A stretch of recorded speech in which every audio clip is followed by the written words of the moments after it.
नमस्कार, मी प्रल्हाद सुभाष तावडे, राहणार विली।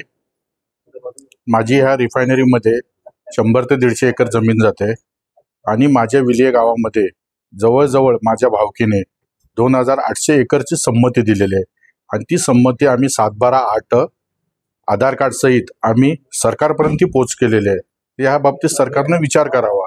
आज आम्ही 2016 पासून खूप प्रयत्न करतोय रिफायनरी संदर्भात, पण आमची कुठच्या सरकारने आजपर्यंत आमची दखल घेतलेली नाही। त्या बाबतीत सरकारने विचार करावा।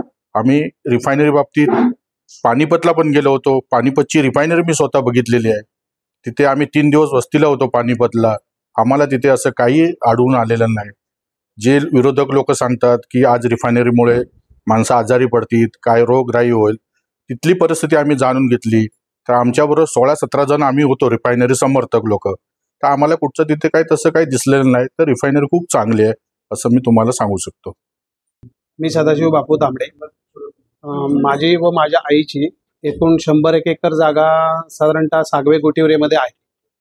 आम्ही संमती आधी दिलेली आहे।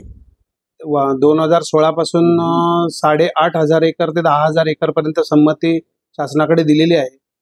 आणि रिफायनरी प्रकल्पासंदर्भात RRPCL वाल्यांतर्फे आम्ही हरियाणा प्रकल्पाला जाऊन आलो। तिथे सर्व पाहणी केली। 3 ते 4 दिवस आम्ही होतो तिथे आणि तिथे प्रदूषण जे काय म्हणतात ते आम्हाला तसं काही जाणवलेलं नाही। जे आहे ते सगळं व्यवस्थित आहे आणि तो प्रकल्प चांगल्या रीतीने तिथे आहे। असाच प्रकल्प आमच्या कोकणामध्ये व्हावा अशी माझ्याबरोबर बरेच सहकारी आहेत। तिथले शेतकरी त्यांची संमती आहे आणि त्यांना हा प्रकल्प हवा आहे। त्यामुळे आम्हाला बऱ्यापैकी तिथे रोजगार निर्मिती होईल